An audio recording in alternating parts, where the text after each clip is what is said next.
Según Génesis 47, 12, 27, durante la sequía en Egipto, José almacenó y preservó el alimento. Para subsistir, la gente tuvo que venderlo todo y, al fin, incluso a sí mismos. Ese es el precio de vencer. Así es en este tiempo del fin, donde conseguir el alimento para entrar al reino y conquistar nuestra tierra, que es Cristo, formado en nosotros, nos costará renunciar a todo, incluso a nuestra propia vida. Pero a cambio de nuestro todo, tendremos su todo y reinaremos con él. Con ustedes, José.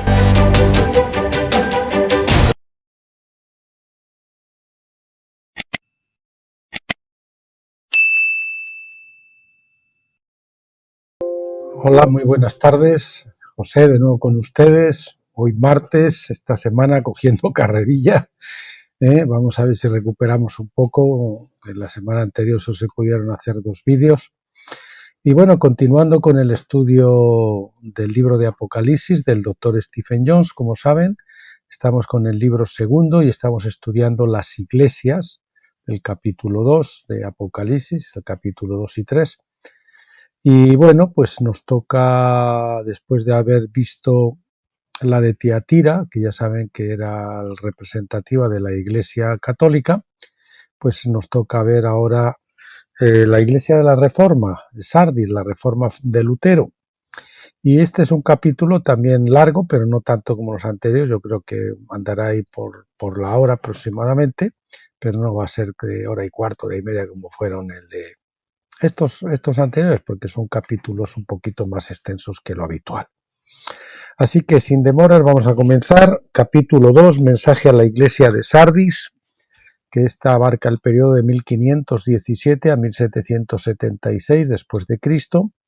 Y como ven, el circuito se recuerda que empezaba con Éfeso, Esmirna, Pérgamo, Tiatira, que ya hemos visto, y nos vamos a Sardes, o Sardis, y nos quedarán para concluir pues Filadelfia y la Odisea. Este era el circuito que sigue exactamente el mismo orden en que el apóstol Juan las trató, y ese orden histórico siguiendo las agujas del reloj. Bien, el sentido de las agujas del reloj. Bien, y dice así: Sardis fue la antigua capital del reino de Lidia y estaba ubicada unas 50 millas tierra adentro, casi directamente al este de Esmirna. Fue donde comenzó la acuñación de monedas de oro y de plata en el siglo VIII a.C. Sardis se estableció por primera vez como una ciudadela en la cima de una colina que dominaba el río Pactolus, del cual la gente extraía polvo de oro que fluía desde el cercano monte Edmolus. Los metalúrgicos lidios habían descubierto una manera de separar el oro de la plata durante el reinado de Creso, el rico rey que gobernó desde el 560 hasta el 546 a.C. La ciudad se desarrolló en 2 partes distintas: la ciudad baja cerca del río. La ciudad baja cerca del río estaba poblada por gente pobre de clase baja, que vivía en chozas hechas de juncos, en chozas hechas de juncos del río. En la ciudad alta, bordeando la ciudadela del rey, en la cima de la colina, vivía la clase alta, gente rica rodeada por un muro protector. Como siempre, ¿no? La separación entre los que pueden y los que no pueden. El remanente precioso. Sardis, o sardio, que viene del nombre de sardio, es una piedra preciosa poco común, un remanente. Esta ciudad dual puede haber servido como un tipo carnal de la división entre la Iglesia y los vencedores, representada en las Escrituras como la diferencia entre piedras comunes y preciosas. Asimismo, su reputación de ser la primera ciudad en aprender a separar la plata del oro también sugiere la separación de la Iglesia y los vencedores en categorías separadas. Esta Iglesia representa el remanente de gracia en el tiempo de la idolatría de la Iglesia. En la Iglesia del Antiguo Pacto, Dios había preservado un remanente de 7.000 que no habían doblado sus rodillas ante Baal, de acuerdo con los decretos de Jezabel. Cabe señalar también que estos fueron solo los supervivientes, muchos más ya habían muerto. Aunque no conocemos un número específico de vencedores en el tiempo de la iglesia de Jezabel bajo el nuevo pacto, sabemos que existieron. Históricamente hablando, ese remanente se expresó en la Reforma protestante. Esto no significa que todos, o incluso la mayoría de los protestantes, fueran vencedores. No obstante, el movimiento protestante representó a la iglesia de Sardis, ya que salieron de una gran tribulación y tuvieron éxito en establecer iglesias separadas. Mientras se separaban, muchos les preguntaban: ¿cómo pueden ser correctas vuestras creencias cuando tantos grandes teólogos dicen que estáis equivocados? La respuesta es simple: por sus frutos los conoceréis, como dice Mateo 7:20. El fruto que los credos de la Iglesia produjeron fue una gran cantidad de asesinos y torturadores que estaban desprovistos del amor de Dios independientemente de sus afirmaciones doctrinales, ¿verdad? También hubo protestantes que, después de establecer credos nuevos y quizás mejores, no manifestaron tampoco el amor de Cristo. Habría un largo camino de regreso al conocimiento de la verdad y la mente de Cristo por delante, ¿no? Vamos a poner por delante. Habría por delante un largo camino de regreso al conocimiento de la verdad y la mente de Cristo. Sin embargo, hubo muchos movimientos del Espíritu Santo a lo largo del camino que fueron paralelos al viaje de Israel desde Egipto a la tierra prometida, cada uno contribuyendo a una nueva, mejor comprensión de la palabra de Dios. La primera de estas verdades vino de Martín Lutero, quien reinstauró la verdad de la Pascua, es decir, la salvación solo por la fe en la sangre del Cordero. Más tarde vino la verdad del movimiento de la santidad, el Mar Rojo. Luego la revelación de que Dios todavía sana a la gente, Mara. Luego el movimiento misionero, Elim. Luego el movimiento pentecostal, Sinaí. Y finalmente la revelación de tabernáculos y el ministerio quíntuple en el movimiento de la lluvia tardía, que sería Cades Barnea. Y vemos cómo las etapas del Antiguo Testamento del desierto se repiten ahí en Sardis con esas, valga la redundancia, con esas etapas o fases. Hoy esperamos el movimiento final del Espíritu Santo, llevando la revelación de la ley administrada por la mente de Cristo, es decir, Josué, que nos llevará a la tierra prometida. El caso es que en la historia los vencedores continuaron siendo joyas raras entre las rocas de hombres violentos y odiosos. Gemas entre las rocas. El nombre o la reputación de la iglesia. El mensaje de Cristo a la iglesia de Sardis comienza en Apocalipsis 3:1, que dice así: y escribe al ángel de la iglesia en Sardis. El que tiene los 7 espíritus de Dios y las 7 estrellas dice esto: yo conozco tus obras, que tienes nombre de que vives, pero estás muerto. Esto se refiere a Apocalipsis 1:16, donde Juan vio por primera vez al Cristo glorificado y en su diestra tenía las 7 estrellas.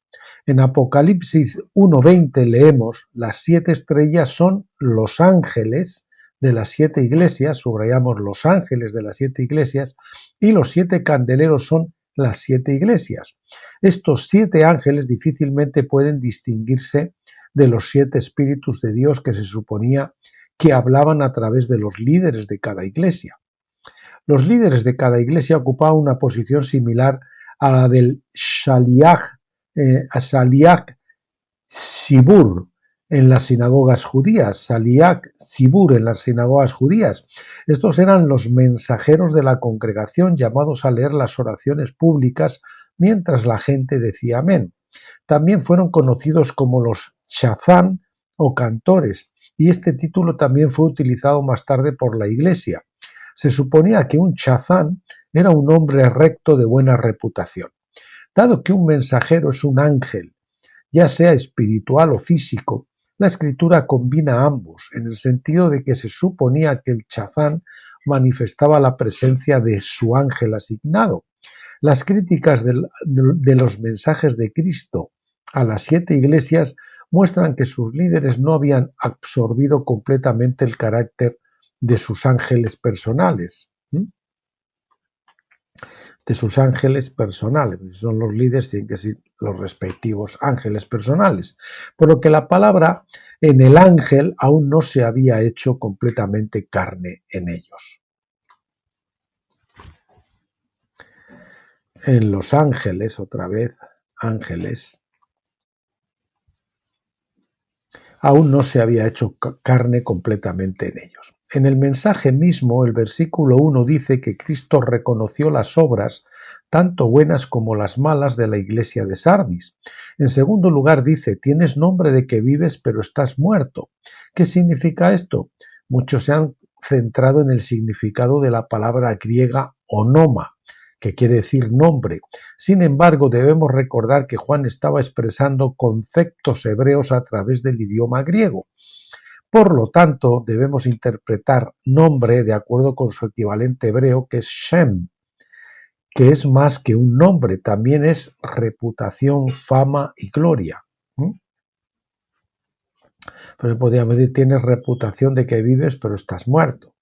Vemos la palabra Shem traducida como famoso en primero de Crónicas 12:30 y nuevamente en 22:5. Alguien que se había hecho un nombre era un hombre de reputación. Este es el sentido en el que se usa la palabra en Apocalipsis 3:1.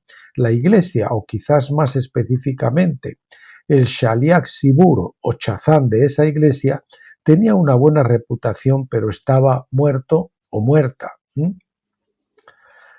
Si nos hablamos de la iglesia o hablamos del Chazán, muerto o muerta. Sería como está Chazán, sería muerto o muerta. La versión concordante lo traduce más literalmente. Tienes un nombre de que estás vivo y estás muerto. En otras palabras, esta iglesia o su líder tenía una buena reputación de estar viviendo o caminando en la experiencia real de la vida y, sin embargo, estaba espiritualmente muerto o muerta.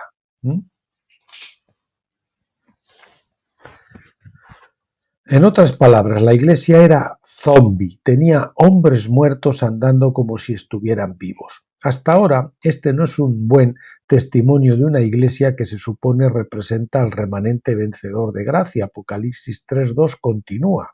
Despierta y afirma lo que queda, que estaba a punto de morir, o que está a punto de morir, porque no he hallado cumplidas tus obras delante de mi Dios. El sueño es una metáfora común de la muerte en todas las escrituras. Entonces la solución es despertar. El llamado del líder era servir como vigilante en el muro. Se suponía que los vigilantes debían estar atentos, pero si dormían en su puesto, la ciudad podría caer en manos del enemigo. El líder de Sardis, en este caso, era el centinela que fue exhortado a despertar y a afirmar a los demás que están a punto de morir, versión concordante. En otras palabras, la gente corría peligro de morir siguiendo el ejemplo de su líder dormido.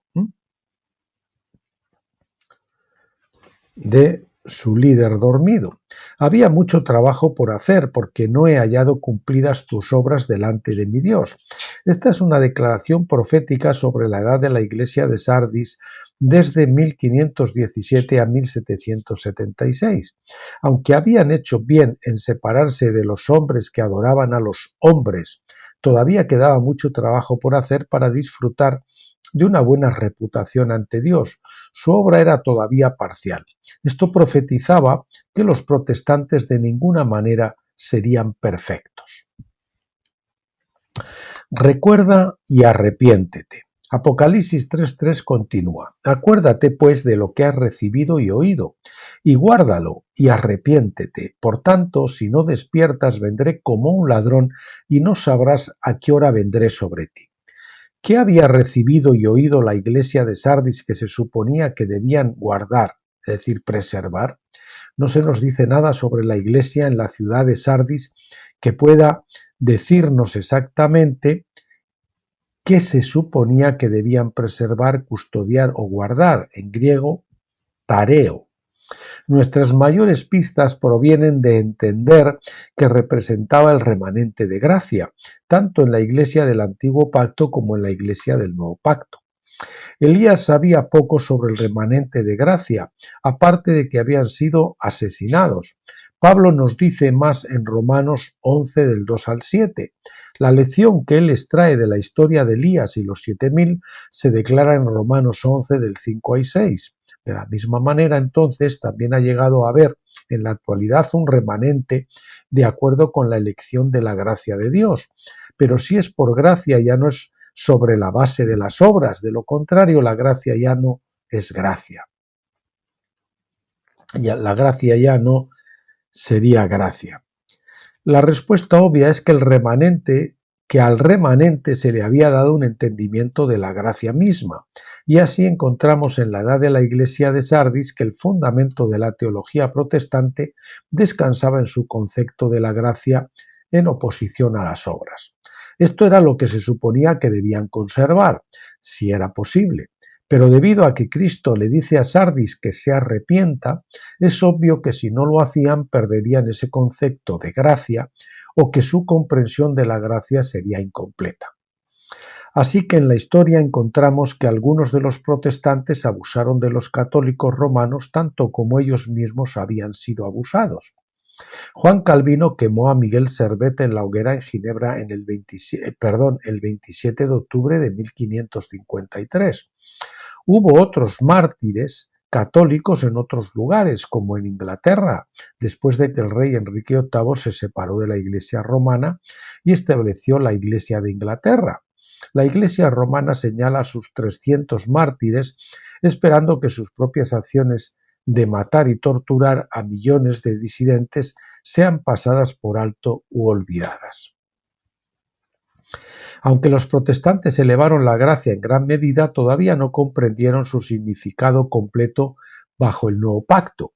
Su comprensión de la gracia era incompleta principalmente porque no conocían el principio fundamental del nuevo pacto, que se basa en el voto de Dios al hombre en lugar del voto del hombre a Dios. Es por eso que incluso el remanente fue llamado según la elección de la gracia de Dios, como dijo Pablo en Romanos 11:5. Por el contrario, un remanente por obras, es decir, por el voto del antiguo pacto del hombre, estaría de acuerdo con la elección y la voluntad del hombre. El voto de Israel en Éxodo 19:8 es el principal ejemplo de un remanente por obras, pero Pablo nos dice que si es por obras ya no es por gracia.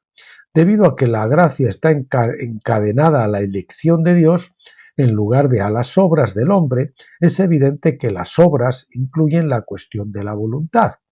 Dios eligió por su propia voluntad y por lo tanto se comprometió a hacer algo, es decir, a hacer obras. Así que también cuando los hombres eligen por su propia voluntad, también es una cuestión de obras mientras se esfuerzan por cumplir sus votos a Dios. Los protestantes se despojaron de muchas de las obras que la Iglesia romana requería para la salvación, pero fallaron en abordar la raíz de esas obras, la voluntad del hombre. En otras palabras, cortaron el árbol de las obras, pero no pudieron arrancarlo de raíz. Conservaron la idea de que la voluntad del hombre, es decir, su decisión de seguir a Cristo, es lo que nos obtiene la gracia salvadora. Pero esta es una reversión al antiguo pacto, el cual no puede salvar a nadie, a menos que esa persona sea plenamente capaz de cumplir su voto de seguir a Cristo. Vea mi libro Los dos pactos, que lo tienen, ese creo que está entre los libros ya reeditados. Como saben, lo tienen en el blog Tabernáculos. Se van a la columna de la derecha, verán libros reeditados del doctor Stephen Jones, donde ven la foto de él con su esposa, y ahí clican y les lleva al sitio oportuno para que lo puedan descargar y leer. El Salmo 80 del 3 al 7 apela a Dios para que nos convierta, para que podamos ser salvos. Lo mismo ocurre con nuestro amor por Cristo, porque Primera de Juan 4:19 dice: amamos porque Él nos amó primero. Pablo traza la genealogía de la salvación claramente en Romanos 10, del 13 al 15. 13. Porque todo aquel que invocare el nombre del Señor será salvo. ¿Cómo pues invocarán a aquel en quien no han creído? ¿Y cómo creerán en aquel en quien no han oído? ¿Y cómo irán si nadie les predica? ¿Y cómo predicarán si no son enviados? Hasta que Dios dé el primer paso para que eso suceda, es una tontería decir que los hombres de todas partes deberían creer en Cristo. Cuando los hombres invocan el nombre del Señor, es sólo el paso final de una serie de eventos que se remontan a la gracia de Dios de haber enviado al predicador. En otras palabras, Dios tomó la iniciativa de cumplir su voto del nuevo pacto de convertirnos en su pueblo y ser nuestro Dios, como dice Deuteronomio 29 del 12 al 13. La gracia, entonces, es la obra de Dios a nuestro favor. Ningún creyente, entonces, puede atribuirse el mérito de su propia salvación, porque solo ha respondido a la obra de gracia de Dios. Es por eso que somos engendrados por Dios, no por la voluntad del hombre ni por su carne, sino solo por la voluntad de Dios. Juan 1:13. Nos ha cortejado con su gran amor, por tanto hemos respondido con el amor que Él ha implantado en nuestro corazón. La edad de la iglesia de Sardis produjo protestantes, pero estos tenían una comprensión incompleta de la gracia. Por lo tanto, estaban parcialmente orientados a las obras, es decir, su doctrina era una mezcla de gracia y obras. De todos modos, como debemos juzgar por sus frutos, vemos muchas cosas buenas, pero también muchas deficiencias. Viniendo como un ladrón. Vamos a ver qué significa eso de venir como un ladrón, porque el doctor Stiffelson lo interpreta de una manera diferente a como lo veníamos interpretando, creo que la gran mayoría. Cristo amenaza a la gran mayoría, interpretábamos que era una venida en secreto y que uno se colaba en la casa y tal, ¿no? Pues no es así.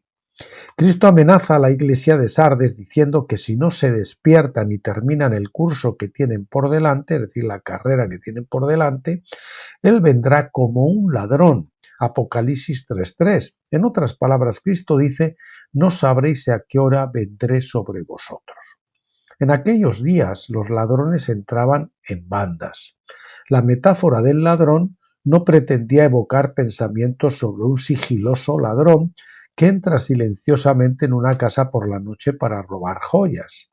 La metáfora oriental representaba a una banda de ladrones entrando en la ciudad temprano en la mañana mientras los hombres dormían, arrojando a todos al caos y matando a cualquiera que se resistiera a su saqueo. Pablo usó esta misma metáfora en primera de Tesalonicenses 5 del 2 al 6, que dice así, porque vosotros mismos sabéis muy bien, porque, vamos a ver, vosotros mismos sabéis muy bien que el día del Señor vendrá como ladrón en la noche. El día del Señor y ladrón en la noche lo hemos subrayado. Mientras dicen paz y seguridad, entonces vendrá sobre ellos destrucción repentinamente, como los dolores de parto a una mujer encinta, y no escaparán. Es decir, si entra uno silencioso, ¿no? La joya se va, pues ahí no hay ninguna destrucción, hay un simple robo, ¿no? Pero si viene una banda y arrasa la ciudad y se lleva todo lo que puede como botín, pues entonces sí podemos hablar de destrucción. Bien, mientras dicen paz y seguridad, entonces vendrá sobre ellos destrucción repentinamente como los dolores de parto a una mujer encinta. Y no escaparán, subrayamos también, no escaparán. Pero vosotros, hermanos, no estáis en tinieblas para que el día os sorprenda como un ladrón. Así que no durmamos como los demás, sino estemos alerta y sobrios. Así que no durmamos como los demás, sino estemos alerta y sobrios, también está subrayado. El ladrón llega mientras los hombres duermen. Esta es la advertencia a Sardis, que estaba muerta y necesitaba despertar. Si no se arrepentían y despertaban, entonces serían saqueados, sacudidos y posiblemente incluso asesinados en el día del Señor. Muchos cristianos esperan ser arrebatados, por supuesto, sin entender las profecías de la fiesta de tabernáculos. Entienden mal el rapto, que no se supone, la palabra arpazo no significa que nos vamos de aquí al cielo y los demás se quedan, porque además, entre otras cosas, lo primero que se quita, dice el Evangelio, es la cizaña, lo primero que recogen, los ciegan los ángeles y echan al fuego, sino que se refiere a la transformación de los vencedores al recibir el cuerpo glorificado, el cuerpo de luz. Ese es el arpazo, es un cambio, una transformación repentina. Bien, no se dan cuenta de que corren peligro porque los centinelas duermen y los que están despiertos son pocos. El mensaje entonces es estar despiertos y en alerta para que no seamos tomados por sorpresa cuando llegue el día del Señor. Esto implica que aquellos que estén despiertos no serán sorprendidos. En otras palabras, tendrán suficiente entendimiento para ver llegar ese día, a pesar de lo que Jesús les dijo a sus discípulos en Hechos 1:7. Les dijo: no os corresponde a vosotros conocer los tiempos o épocas, es decir, o sazones, épocas, tiempos o sazones, sazones, que el Padre ha fijado en su propia potestad o autoridad. Me parece que si estamos atentos se nos puede dar algún conocimiento general de la época en que vivimos, si estamos atentos.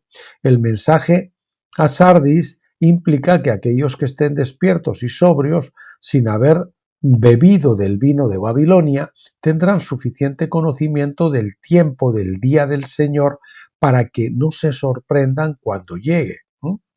Conocimiento del día del Señor para que no se sorprendan cuando llegue. Prendas blancas. Dios elogia a la iglesia de Sardis diciendo en Apocalipsis 3 del 4 al 5, pero hay unas pocas personas en Sardis que no han ensuciado sus ropas y caminarán conmigo vestidos de blanco, porque son dignos. El que venciere será vestido de ropas blancas y no borraré su libro del libro de la vida, y confesaré su nombre ante mi Padre y ante sus ángeles.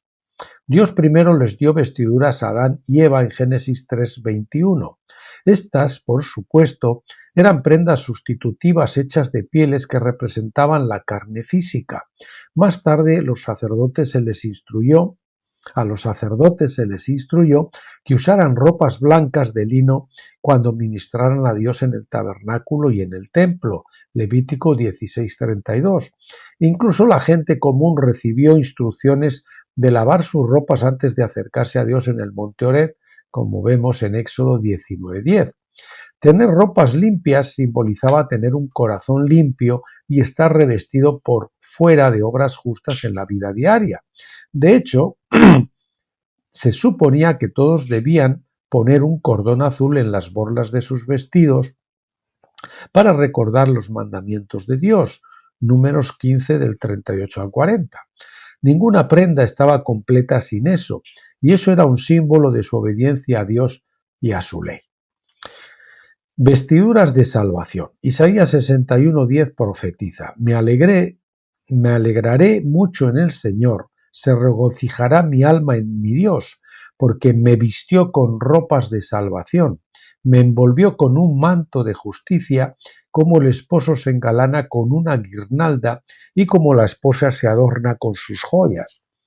Estas prendas necesariamente incluían el cordón azul para mostrar un comportamiento legal, es decir, obediencia, cuando las personas son guiadas por el Espíritu.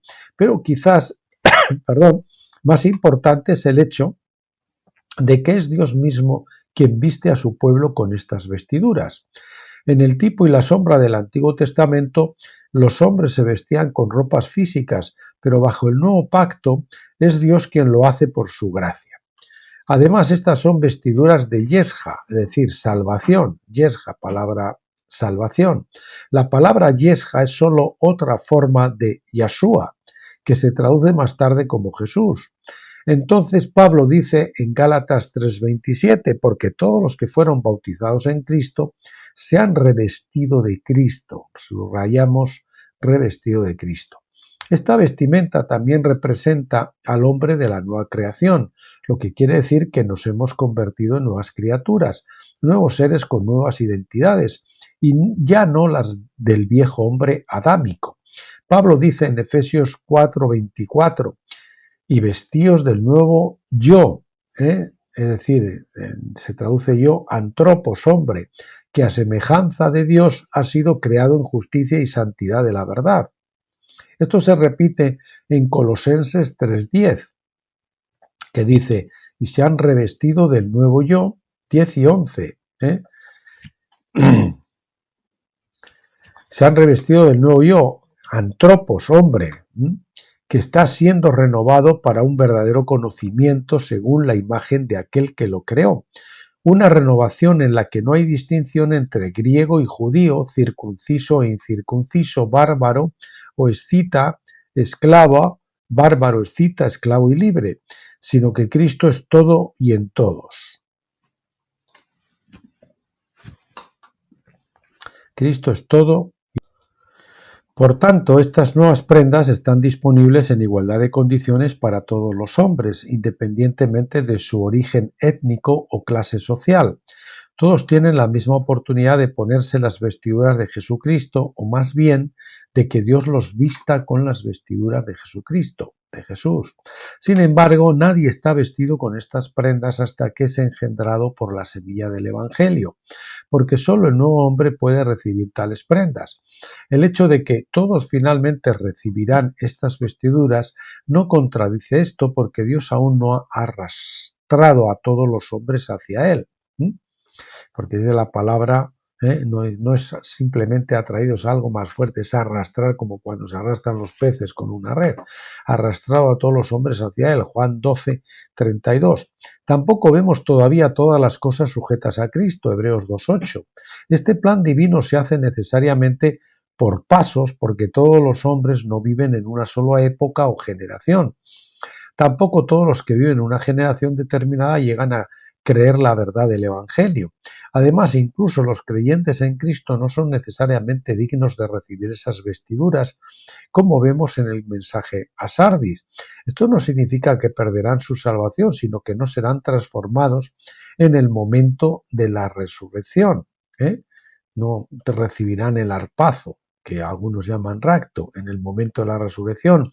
Apocalipsis 20 del 4 al 6. Aquellos que no califiquen para la primera resurrección recibirán inmortalidad en la segunda resurrección, donde todos los muertos son convocados al trono, Apocalipsis 20:12.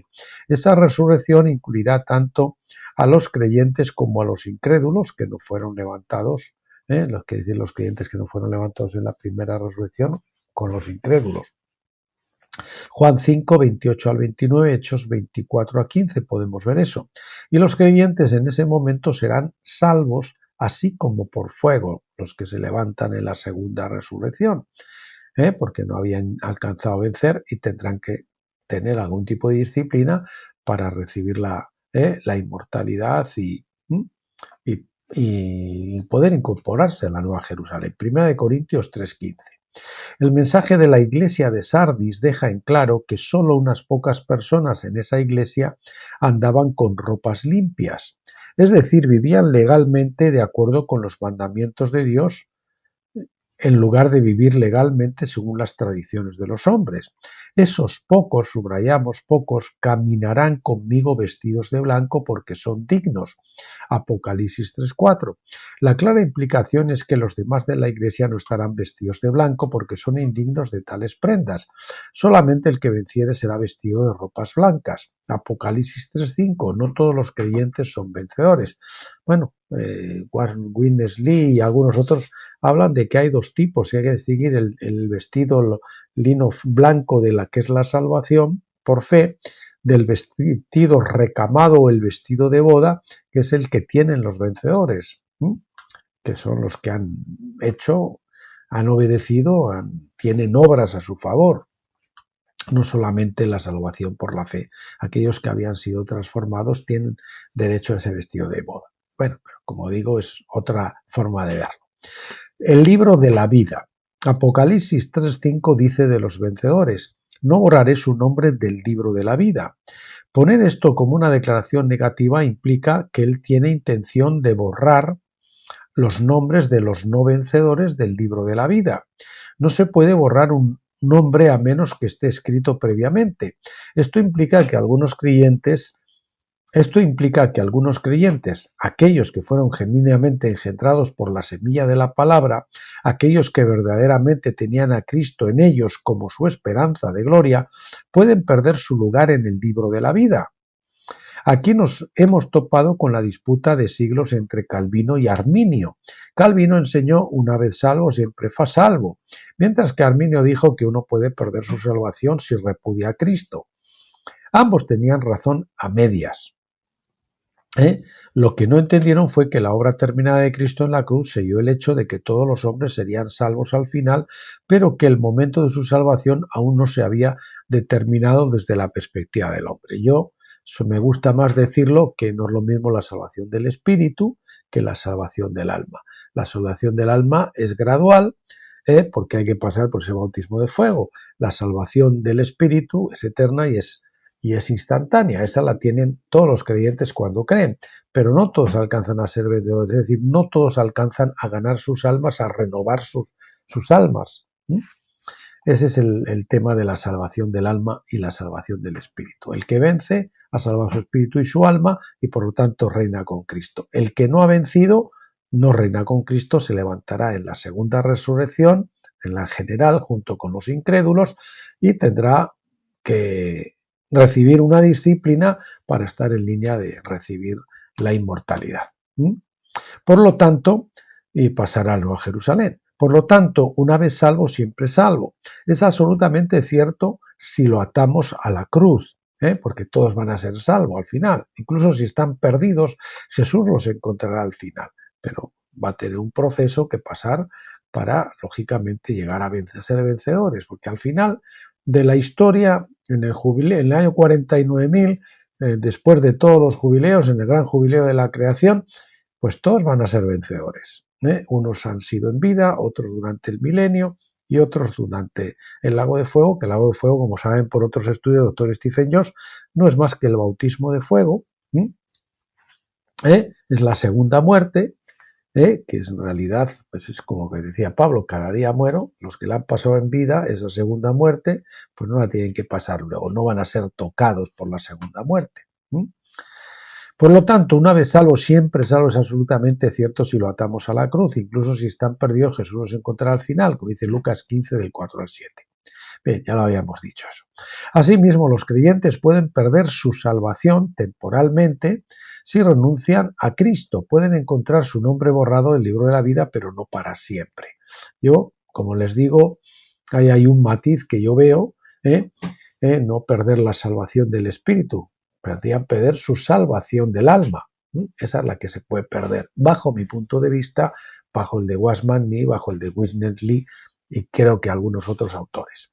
Bien, es obvio que si los nombres se pueden borrar del libro de la vida, este libro se actualiza constantemente, por así decirlo. No es un libro que registra el objetivo final, que es la salvación de todos los hombres, porque entonces nunca necesitaría actualizarse ni se podría borrar ningún nombre. Entonces podría ser el libro de la vida, los vencedores, ¿no? De modo que Arminio estaba parcialmente en lo cierto al decir que la salvación se podía perder. Como digo yo, salvación del alma, no la del espíritu. Pero el doctor Stephen Jones no lo ve de esta manera. Su error fue no reconocer el poder de la cruz para salvar a toda la humanidad al final.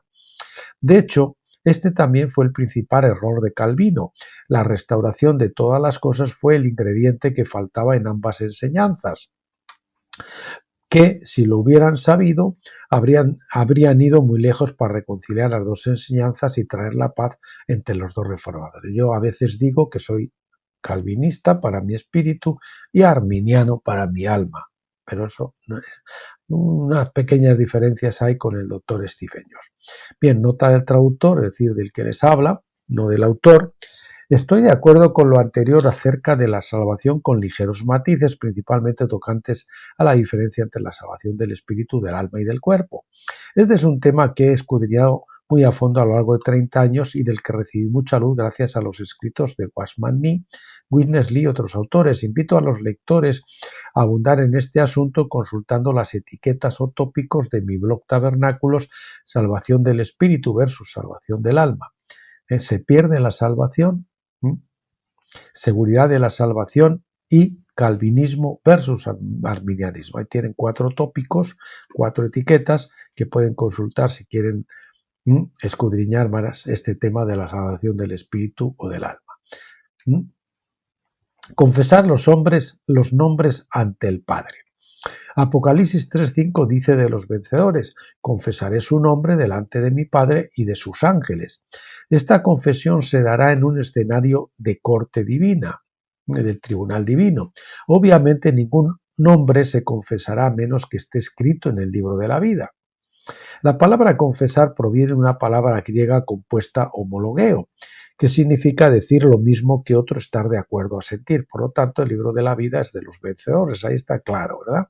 Por tanto, esta idea de confesar el propio nombre en la corte divina establece el hecho de que 2 partes están de acuerdo. Y siempre hemos hablado, y el propio Stifeñón lo dice en multitud de ocasiones en sus libros, que el vencedor es un cristiano, amén, que ha pasado de la obediencia al acuerdo.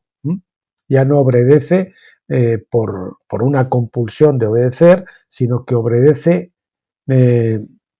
con contentamiento, por decirlo de alguna forma, porque está de acuerdo con Dios. Su voluntad es su deleite, la voluntad de Dios es su deleite. Esta es, por supuesto, la característica principal de los vencedores, lo que yo les comentaba antes. Aquellos creyentes que han experimentado la Pascua tienen fe en la sangre del Cordero. Aquellos que experimentaron el verdadero Pentecostés son los obedientes, guiados por el Espíritu. Pero aquellos que experimentan tabernáculos están de acuerdo con Cristo, que son guiados por el Espíritu, y haría también un matiz, pero no han llegado a morir a la carne y por lo tanto están en una tierra, digamos, de penumbra. Hay mucha luz, pero hay partes de oscuridad, como decíamos antes, y además es propio de la iglesia que estamos estudiando, de Sardis, ¿no? Y de la etapa intermedia, el acto intermedio de Pentecostés, porque en realidad cuando uno anda en el Espíritu, digamos, de una forma permanente, o sea, no es que no pueda tener alguna caída, pero normalmente lo normal es la estabilidad, el equilibrio. En Pentecostés, en cambio, somos cristianos yoyos, pero en Tabernáculo somos cristianos estables, ¿no? Hay un equilibrio, maduros, aunque podamos tener algo, pero normalmente siempre hay una estabilidad. Bien. Por aquellos que experimentan tabernáculos están de acuerdo con Cristo. Ahí tenemos la fe, la obediencia y el acuerdo. En otras palabras, todos los que están de acuerdo con Jesús en esta edad presente y no tienen miedo de declarar esto públicamente, escucharán el testimonio de Jesús diciendo a la corte divina: estoy de acuerdo con él o ella, este es mi hijo o hija, uno o una que ha sido engendrado o engendrada, en este caso vamos a seguir eso, engendrado o engendrada, estoy de acuerdo con él. Bueno, para no imitar a los de lenguajes estos, ya sabes, inclusivos, vamos a ponerlo como dice la Biblia. Estoy de acuerdo con él, este es mi hijo, uno que ha sido engendrado por mí, una nueva creación. Ya sabemos que se refiere a los 2 sexos. ¿Cuándo se hará la confesión pública de Jesús? En cierto sentido, por supuesto, él respalda a su pueblo en cada edad y época, sin importar el tiempo. Sin embargo, el contexto de Apocalipsis 3:5 muestra un escenario específico de corte divina que se manifestará plenamente en el gran trono blanco de Apocalipsis 20:12, donde se abrirá el libro de la vida. Es decir, efectivamente, el libro de la vida es los que están venciendo en este momento. Soy vencedor y permanezco vencedor. Si en algún momento me desvío y dejo de ser un vencedor y vivir como un vencedor, pues digamos soy borrado de ese libro de la vida, del libro de la vida o del libro del acuerdo, podríamos decirle, ¿verdad? Entonces, y así sí. Es decir, el vencedor ha salvado su espíritu y ha ganado su alma. El que no es vencedor tiene salvo su espíritu, pero no ha ganado su alma todavía. De modo que se advierte a la iglesia de Sardis, la iglesia del remanente de gracia, de no presumir de que todos sus nombres están escritos en el libro de la vida. Los vencedores entre ellos sí están de acuerdo con Cristo, pero el resto necesita despertar y arrepentirse, no sea que Jesús se les acerque como un ladrón para robar, por así decirlo, sus nombres del libro de la vida. Es mucho mejor orar para que Jesús robe y elimine todas las cosas que obstaculizan nuestra comprensión de su gracia, para que podamos estar completamente de acuerdo con su voluntad y su plan para la creación. Apocalipsis 3:6 concluye: el que tiene oído, oiga lo que el Espíritu dice a las iglesias. Y bien, mis queridos hermanos, pues hemos llegado al final. Como les decía, este ha sido un poquito más breve, 44 minutos. El siguiente capítulo, Filadelfia, no sé cómo será, supongo que será un poquito más largo. Filadelfia, del 1776 a 1914, ya sabéis que es una de las iglesias que no reciben reprensión y que representa la época de la iglesia evangélica, por decirlo de alguna manera, y que es otra de las iglesias que continúan hasta la fase final. Tiatira, las tres primeras, Éfeso, Esmirna y ¿cuál era la otra? Éfeso, Esmirna, bueno, y las tres primeras no llegan, desaparecen, se continúa, y Pérgamo, se suceden una a la otra, Éfeso, Esmirna y Pérgamo, pero luego las otras, Tiatira, Sardis, Filadelfia y Laodicea, llegan hasta el tiempo de la venida de Cristo. Bueno, pues la próxima vez veremos ese capítulo de Filadelfia cuando abordemos Apocalipsis, que si puede ser, pues lo haremos mañana, porque Apocalipsis ya saben que vemos dos. Muy bien, pues eso es todo por hoy, mis queridos amigos y hermanos. Les encomiendo la gracia del Señor, como siempre. Sean buenos chicos y chicas, pórtense bien y les emplazo para vernos mañana, si Dios quiere, y si no, el jueves o el viernes. Hasta entonces, pásenlo bien.